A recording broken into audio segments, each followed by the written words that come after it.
ہمارے channel Urdu moral story میں خوش آمدید۔ ہمارے چینل سے روزانہ آپ کو سچی اسلامی کہانیاں سنائی جاتی ہیں۔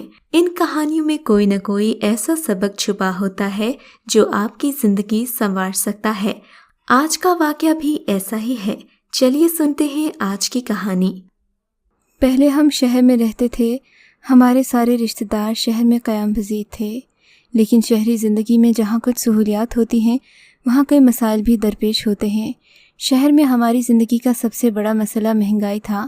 ہم 4 بہنیں تھیں اور ہمارا ایک بھائی تھا۔ والد کی آمدنی بے حد قلیل تھی۔ وہ پرائمری اسکول کے ٹیچر تھے۔ بھلا پرائمری اسکول کے ٹیچر کی تنخواہ کیا ہوتی ہے؟ شہر میں ہمارا گھر البتہ ذاتی تھا جو دادا جان نے بھلے وقتوں میں بنوایا تھا۔ کافی کشادہ اور آبادی کے بیچ اچھی جگہ پر تھا۔ پہلے یہاں تمام مکانات رہائشی تھے، پھر یہ علاقہ کمرشل ہو گیا۔ مکانات دکانوں میں تبدیل ہونے لگے تو جگہ کی قیمتیں بھی آسمان سے باتیں کرنے لگیں۔ ہمارا گھر بھی لاکھوں کا ہو گیا۔ ہم لوگ بمشکل تنگی ترشی میں زندگی گزار رہے تھے۔ مکان بے شک بڑا تھا، لیکن بڑے مکان سے پیٹ تو نہیں بھرتا۔ والد صاحب کو اس بات کا احساس بہت بعد میں ہوا۔ ان کا ٹھکانہ کتنا قیمتی ہو چکا ہے اور وہ اسے فروخت کر کے لکھ پتی ہو سکتے ہیں، کیونکہ اب ہمارے ارد گرد تیزی سے مارکیٹ بنتی جا رہی تھی۔ ایک روز ابو اپنے ایک واقف کار سے تنگ دستی کا رونا رو رہے تھے تو چچا قادر نے کہا، یار تم کہاں سے غریب ہو؟ 1 کروڑ کا مکان تو تمہارے پاس ہے۔ 20 مرلے کا مکان تھا۔ حساب لگایا تو اس وقت کے ریٹ کے مطابق ابو کے مکان کی قیمت کروڑ تو نہیں، 75 لاکھ روپے ضرور بن گئی۔ والد کی تو آنکھیں کھلی رہ گئیں۔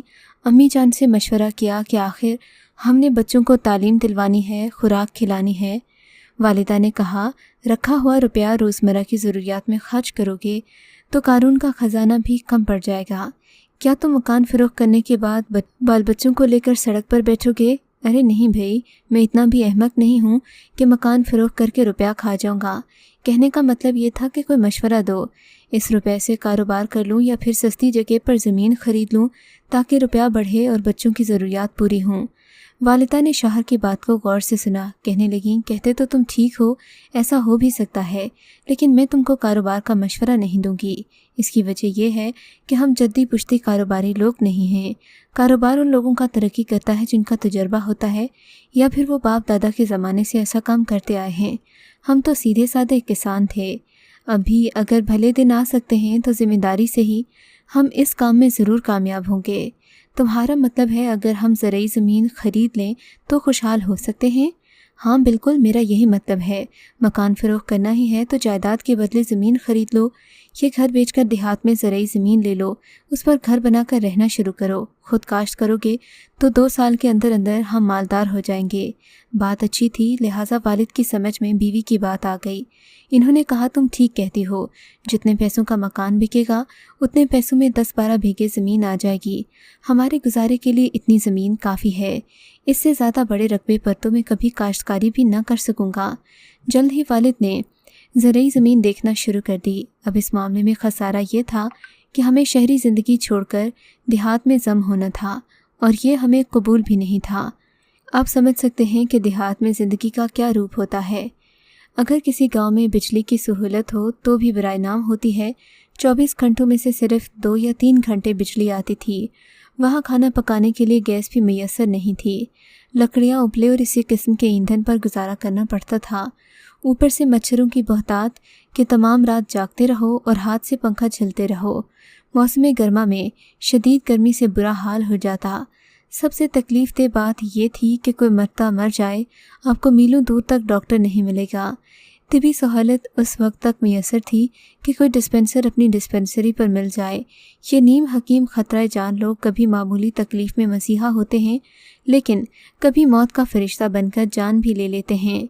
ان سب تکالیف کو سہنے کے لیے امی ابو ذہنی طور پر تیار تھے، لیکن وہ دیہات سے شہر میں آباد ہوئے تھے اور دیہاتی زندگی گزار چکے تھے۔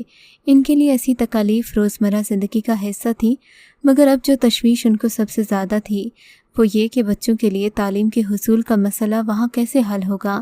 دیہات میں حکومت پرائمری اسکول تک اسکول تو بنا دیتی تھی، لیکن اسکول اکثر بھینسوں کے باڑوں میں تبدیل ہو جاتے۔ کچھ اسکول چل بھی رہے تھے مگر وہاں ٹیچرز موجود نہیں ہوتے تھے۔ یہ وہ ٹیچرز تھے جو ذمہ داروں کے اپنے رشتہ دار ہوتے تھے اور تنخواہیں گھر بیٹھ کر وصول کرتے تھے۔ خاص طور پر لڑکیوں کے پرائمری اسکول کی استانیاں، وہ تو اسکول نہیں آتی تھیں۔ کچھ استانیاں اتنی مہربانی کر دیا کرتی کہ گھر میں بچیوں کو بلا کر تھوڑا بہت پڑھا دیتی تھیں، لیکن بدلے میں اسکول کی لڑکیوں کو ٹیچر کے گھروں کا کام کرنا پڑتا۔ اگر استانی کا بچہ چھوٹا ہو تو اسے سنبھالنا ان طالبات کا کام ہوتا۔ والدین پھر بھی برا نہیں مانتے تھے، یہ سوچ کر کہ ان کی لڑکیاں کچھ تو سیکھ جائیں گی۔ لڑکوں کے اسکول کی عمارتوں میں اگر ذمہ دار کی بھینسیں اور گائیں بندھی ہوں تو بچوں کی کلاسز اس صورت میں کھلے میدان میں درختوں کے نیچے لگا لی جاتی۔ ان دیہاتی بچوں کا اللہ ہی نگہبان ہوتا ہے، کسی کو بھی بچوں کا خیال نہ تھا۔ والد اس امر سے بخوبی واقف تھے، لہٰذا وہ دیہات میں دوبارہ آباد ہونے سے گھبرا رہے تھے۔ تاہم امی نے ہمت بندھائی، میرے بھائی اور بہنوں کے گھر شہر میں ہیں، ہم بچوں کو پڑھانے کے لیے وہاں چھوڑ دیں گے، پہلے اپنی مالی حالت سدھار لیں، تم اپنا تبادلہ دیہات کے اسکول میں کروا لو، وہاں ہمیشہ ٹیچرز کی سیٹ خالی پڑی رہتی ہے، جب تمہارے اسکول میں بچے پرائمری تک پڑھ لیں گے تو آگے دیکھی جائے گی۔ ان دنوں میں اور میری بہن زہرا چوتھی میں اور ہم سے 2 چھوٹی دوسری میں پڑھتی تھیں۔ بھائی 7ویں کا طالب علم تھا۔ والد نے جس دیہات میں زرعی زمین خریدی تھی وہاں لڑکوں کا اسکول اب مڈل تک ہو چکا تھا۔ والد نے ایک نیا مکان بنوایا تو ہم وہاں شفٹ ہو گئے۔ شروع دنوں میں یہاں رہنا سخت ناگوار گزرا کہ ہمیں شہر میں رہنے کی عادت ہو چکی تھی، لیکن پھر یہاں پر بھی ہمیں آہستہ آہستہ ماحول کا عادی ہونا پڑا۔ شروع میں مجھے گاؤں میں بھونکنے والے کتوں سے بہت ڈر لگتا، جو بغیر اجازت کے جب چاہے ہمارے صحن میں آ جاتے۔ تب والد صاحب کہتے کہ ان کو بھگانے کے لیے ہمیں اپنا کتا رکھنا پڑے گا۔ وقت گزرنے لگا، رفتہ رفتہ اب ہم اس ماحول کے عادی ہو گئے، لیکن پھر بھی شہر جانے کے بہانے ڈھونڈتے۔ جب امی ہفتہ 10 دن بعد ماموں یا خالہ کے گھر شہر جاتی تو مجھے بہت اچھا لگتا۔ بھائی نے مڈل پاس کر لیا، امی نے اسے میٹرک کروانے کی خاطر ماموں کے گھر بھجوا دیا۔ میری بڑی بہن پاس ہو کر 5ویں میں چلی گئی، لیکن میں فیل ہو گئی۔ زہرا کو پڑھائی سے لگاؤ تھا۔ جب اس نے 5ویں کا سالانہ امتحان دیا، انہی دنوں خالہ ہمارے گھر آئیں۔ زہرا نے ان سے کہا کہ وہ پڑھنا چاہتی ہے، جبکہ یہاں 6 میں داخلے کے لیے اسکول نہیں ہے۔ یہ کہتے ہوئے اس کی آنکھوں میں آنسو آ گئے۔ رو مت، خالہ کا دل پسیج گیا۔ میں ہوں نا، بس تم پاس ہو جاؤ، میں تم کو اپنے گھر لے جاؤں گی، آگے پڑھانے کا میرا ذمہ۔ زہرا کا رزلٹ آیا تو وہ اچھے نمبروں سے پاس تھی، تبھی خالہ اس کو شہر لے گئیں۔ اپنے گھر کے قریب اسکول میں 6 جماعت میں داخل کروا دیا۔ مجھے فیل ہونے کا بہت قلق تھا، شہر جانے کا خواب تو میرا تھا۔ بہرحال امی نے تسلی دی کہ دل چھوٹا مت کرو، تم بھی دل لگا کر پڑھو، 5ویں پاس کر لی تو تمہیں بھی شہر پڑھانے بھیج دیں گے۔ ان دنوں میری عمر 11 سال ہوگی۔ آپا زہرا چھٹی والے دن گھر آ جاتی تھیں، مزے سے گرلز ہائی اسکول کی باتیں کرتی۔ تب میرا دل چاہتا کہ میں ابھی اور اسی وقت شہر چلی جاؤں۔ آپا کے ساتھ کبھی کبھی خالہ اور ان کا بیٹا نبیل بھی آ جاتے تھے۔ نبیل ایک خوبصورت لڑکا تھا، FA کا طالب علم تھا، لیکن مجھے وہ بہت اچھا لگتا۔ آپا کو وہ لفٹ کرواتا لیکن مجھے گھاس نہ ڈالتا۔ بات یہ تھی کہ میرے والد صاحب بہت خوبرو اور لمبے تڑنگے آدمی تھے، رنگت بھی سرخ تھی، جبکہ والدہ قدرے سانولی صورت کی تھیں۔ زہرا اور باقی چھوٹی بہنیں ابو پر گئی تھیں، جبکہ میں اپنی ماں کی کاپی تھی۔ آپ کو پتہ ہے، خوبصورتی ہر ایک کو پسند ہوتی ہے، معمولی شکل و صورت کو تو کوئی اہمیت نہیں دیتا۔ ماموں، پھپھی، چچا اور خالاؤں کے لڑکے جتنے بھی ہمارے گھر آتے وہ آپا سے بات کرنے کی کوشش کرتے، میں تو جیسے کسی کو نظر ہی نہ آتی۔ اس بات پر مجھے بڑی توہین محسوس ہوتی، آپا سے رشک نہیں حسد ہونے لگتا۔ جو وقت گزرتا جا رہا تھا یہ احساس زیادہ ہونے لگا کہ میں بدصورت ہوں، میری باقی تینوں بہنیں خوبصورت ہیں، تبھی سب رشتہ داروں سے ان کو پیار ملتا ہے، مجھے کوئی پوچھتا بھی نہیں۔ رفتہ رفتہ اس احساس نے مجھے اندر ہی اندر کھانا شروع کر دیا۔ ہر بات پر میں سوچتی کہ کسی طرح ان لوگوں کے دلوں میں گھر بناؤں تاکہ یہ مجھے نظر انداز نہ کریں۔